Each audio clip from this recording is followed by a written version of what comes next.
My son was a miracle baby. I'm sure you've heard that phrase before, but I don't mean it any less.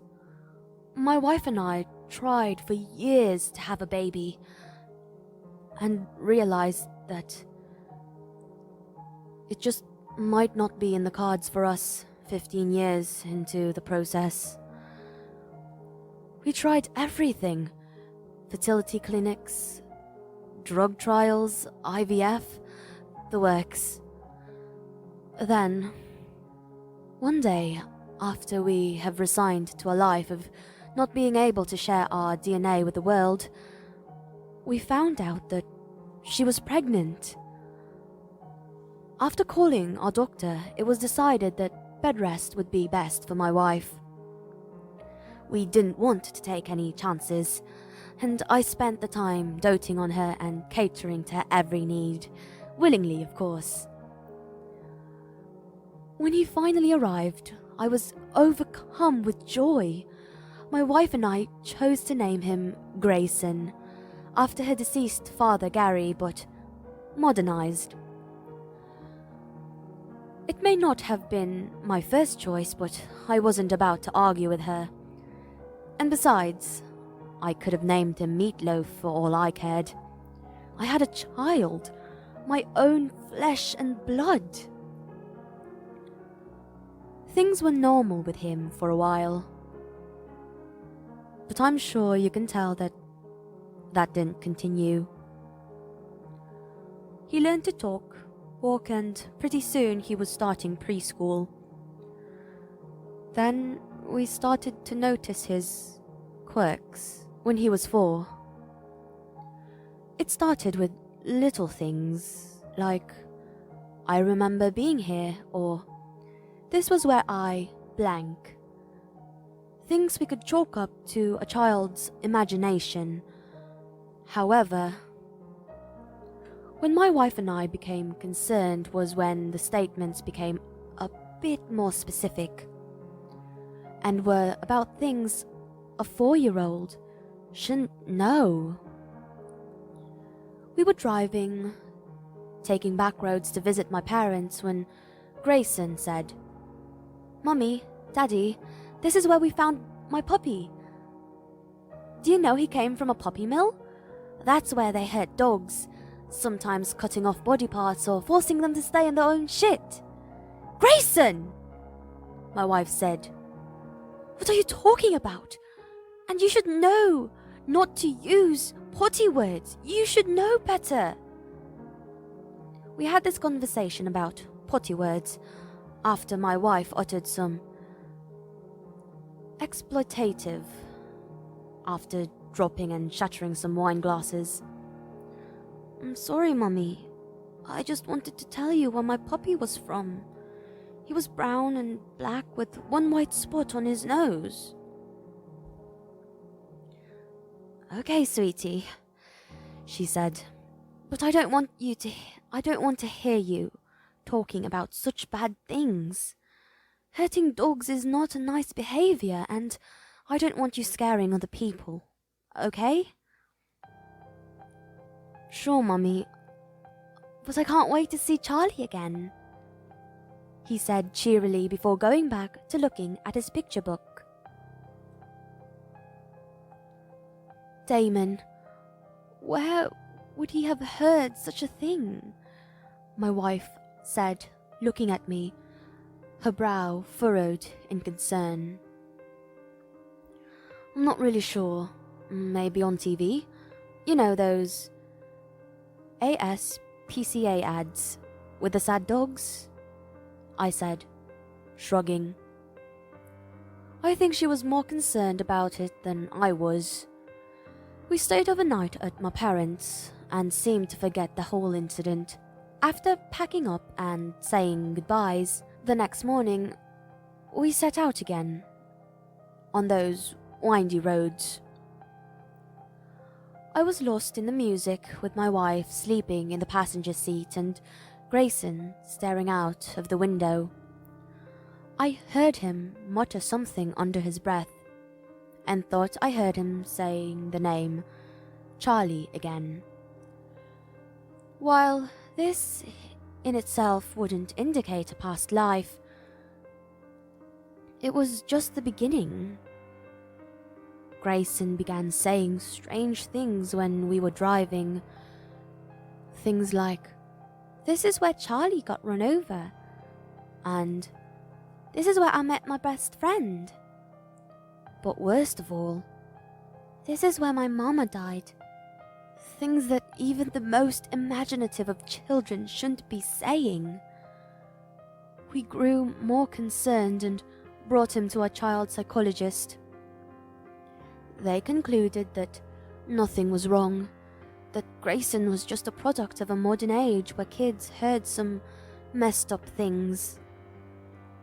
She agreed to continue seeing him though, and we thought it would keep his oddities under control.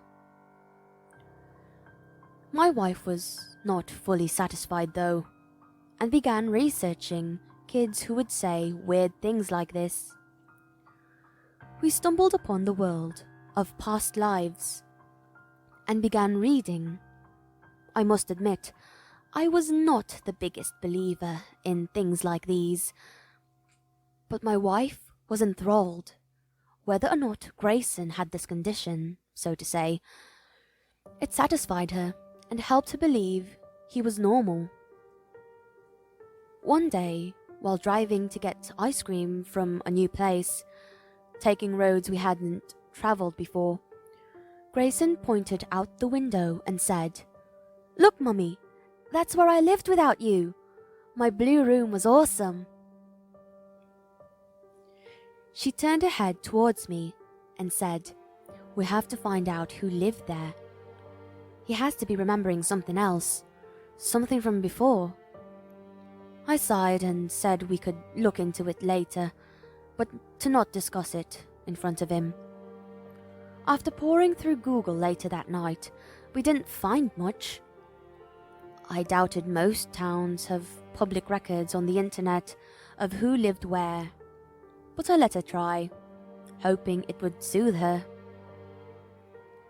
As I said, these kinds of statements continued, and we let them slide. If Grayson was remembering a past life, there was really no harm in that. He was a happy child, healthy by all means. However, I began to worry when one day, while driving from my parents' house, I hit something darting across the road. I got out of the car and walked to the front, noticing the dog laying under my bumper. I hadn't harmed him too badly. It looked like maybe a leg injury. I scooped him up, planning to take him to the nearest vet. When I opened the back door of my sedan to place the dog on the seat, Grayson, now 6 years old, exclaimed, "Charlie, you're here!" Until this moment, I had forgotten about the dog statement. I looked at my wife, who had gone sheet white. The dog I had picked up had brown and black spotted fur with a tiny white dot on his nose. Goosebumps broke out up and down my arms, but I told myself it was just a coincidence. It had to be. Brown dogs were common. And if Grayson had a dog named Charlie previously, he obviously wasn't going to be inclined towards naming any new ones similarly. Yes, we ended up keeping the dog. It was too hard to take him from Grayson. The reason I'm writing this, though, isn't about Charlie, or any of the statements about homes or friends. It is about what happened last week. My wife, driving home from the grocery store, had been hit by a drunk driver, traveling way too fast and in the wrong lane. She never saw it coming and had died on impact.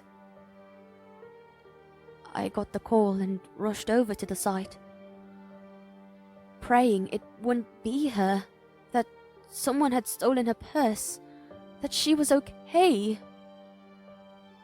But sure enough, it was my beautiful wife. It was my beautiful wife who had suffered.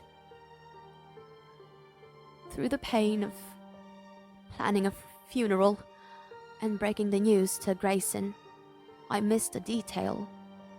The spot where her car had landed after rolling several times was in the same park where Grayson had pointed to and said, "This is where my mama died." When I realized this, I instantly became ill. Grayson had not been recounting a past life, but was in fact telling us the future.